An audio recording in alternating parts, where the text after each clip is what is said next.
Preheating the Oven by David McGrath. Brendan snapped his banjo string in Sharon's vagina the first time they tried to have sex. There was blood everywhere. It spurted out of his willy like it was a Super Soaker 5000. The two of them raced to accident and emergency. The bed sheet wrapped around Brendan's waist dripped blood the whole way there. "Holy Mary, Mother of God!" cried a nurse. "It's his willy!" Sharon shouted, mascara melting down her chin. "It's his fucking willy!" Brendan's official first time was against a wall a year earlier with a different girl whose name he couldn't remember, in plain sight of thousands of festival goers. He had met the girl only that morning, and a few cans later was 1 minute talking about her beautiful eyes, and the next kissing her. She tasted like spearmint chewing gum and grabbed his horrid willy and the upper hand in the experience stakes. Not to be outdone, he pulled down her jeans and attempted to stuff himself inside. He thought the mechanics of sex would have been like magnetic attraction, something would just click.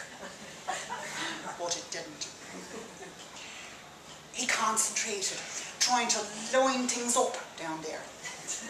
"Take it out, boy," went Garda, tapping Brendan on the shoulder, even though what he was being told to take out was not technically in. He was a bit relieved, if he was being honest. He had been badly prepared. Porn was a load of bollocks. For the rest of the summer, Brendan worried he would be in the newspaper for writing in public. As cute as his friends thought it all was, his mother would have fucking crucified him. Nonetheless, he counted it as his first time, even though technically it was nowhere close. Sharon's official first time was around the same time as Brendan's.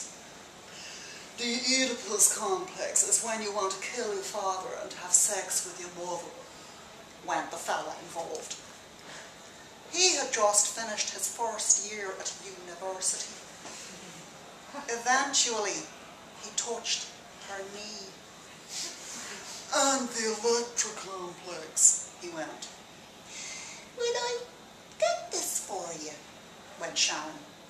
"Please." Sharon took off her bra. "Jesus!" went the fellow, grabbing his crotch and making a moan. And that had been that. She counted it, and the pressure was off. Brendan thought he might never be right again after the incident. It took 2 operations to get it all back together, and a circumcision. They had to go to England to get it done. Word went around. Men were squirming in solidarity from Ballybeg to Barrytown. Sharon thought no boy would ever go near her and have a vagina of doom again. "It's okay.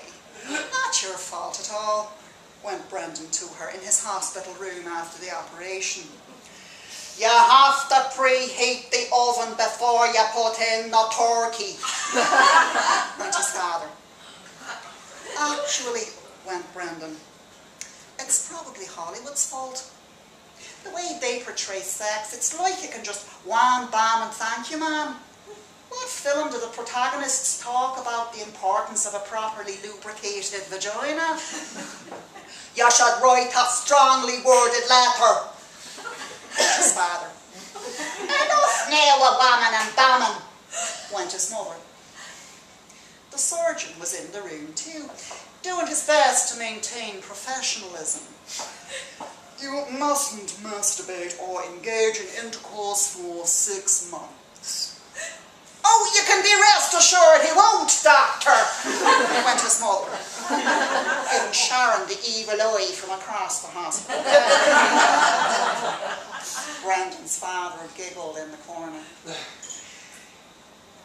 6 months of recuperation, Brendan and Sharon went to the cinema often. They bowled and went for Sunday afternoon walks. They laughed a lot. After the incident, sex was the easiest thing to talk about in the world. There was a scar on the willy. Poor Mark. His Mark. Their Mark. He showed it to her every week so that she could see the healing. When the 6 months were up, they both actually had sex for the first time, breaking a bed right away, breaking it into shite. Brandon's parents were in Cyprus, but the neighbours heard it 2 doors down. It was the first time, but absolutely not the last.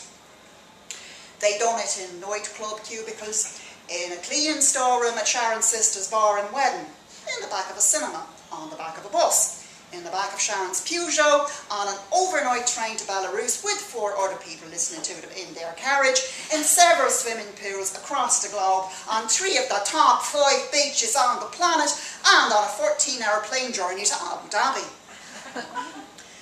After the travelling, they got jobs and found their own place. They broke shelves, a coffee table, 2 shower doors, and a sink. They were the very butchers of zippers, hooks, buttons, straps, and elastic. They dripped strawberry sauce and licked chocolate treacle, ate edible underwear, dressed up, left the boots on, role-played, had angry sex, celebratory sex, hungover sex, delicate sunburned sex, naked last all night sex, quick and late sex, sleeping sex, beat the couple next door sex, birthday sex, rough sex, soft sex, fucked, rode, screwed, shagged, banged, balled, and made love.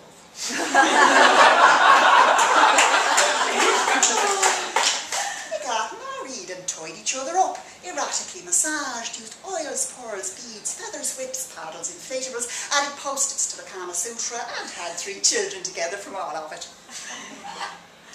But having children didn't slow it all down one bit. It just made it more of a challenge. A bit of creativity was needed. Cloak and dagger sex. Friends of theirs planned date nights and kept sex diaries to make sure they were having sex at least once a week. Brendan and Sharon thought this hilarious and ploughed on, going down on each other on drives, sex in dark car parks on the way home, sex in the car on the side of the M50. Everything was code for riding. Mammy's tired, or Daddy's tired, or Sharon, can I have a hand up here with this? The kids grew up and went to friends' houses for birthday parties, down the cinema, down the pub. It was becoming easier again. The 3 of them were out at feelings. The youngest was 16, but they let him on, it being Halloween and all that. A reward for doing well in his exams. They told him only drink bottled beer and instructed his older sisters to keep a good eye on him. Brendan had sent a text that morning telling Sharon he wanted to ride her hard enough to place first in the Grand National. Sharon had picked up the bridle half price on the way home. They crashed down on the couch, sweat-soaked and naked, except for Brendan's cowboy boots, the belt for his holstered cap gun, and Sharon's bridle. Brendan squeezed the tip of his willy. He noticed the scar. Do you remember that night? Of course I remember. Your mother hated me till the day she died for it. Me and my vagina of doom leading her baby boy astray. She didn't hate you. She fucking did so. For 30 years that woman gave my vagina a wide berth when we were in close proximity. And made sure I noticed. If someone offered me €1 billion for this scar, I wouldn't take it. $1 billion. $1 billion. You're full of it, Brandon Dunn. I'm full of nothing. Haven't eaten all day. Do you want some toast? No thanks, Sheriff. Brandon sauntered on into the kitchen bare-arsed and made himself some toast. Sharon took the cushions off the fold-out couch and prepared it for round 2. It was, went Brandon when he came back into the sitting room, without shadow of a doubt, the best lesson I ever learned. He lay down beside Sharon on the fold-out. What lesson? There was shouting outside, screaming and crying, and the young lad was shouting, "Don't fucking touch it!" on repeat. The front door burst open. There was shuffling in the hallway. The middle kid stormed into the sitting room first, dressed as a witch. She'd been crying. She put her back to the wall and didn't say a word. Her mother and father, naked on the fold-out, didn't even register. The oldest one came in next, dressed as a cheerleader. She looked around at the candles and the rig-outs on the both of them. "Jesus Christ," she said. "What sort of fucked up family is this?" The young lad came in behind her in his cowboy costume, blood-soaked. Blood all over the legs of his jeans. Blood all over his face and his hands, his fly undone, walking in like a little shot in the groin John Wayne. The young girl from down the road followed him in. She was dressed as a Cherokee Indian, mascara and war paint melting on her chin.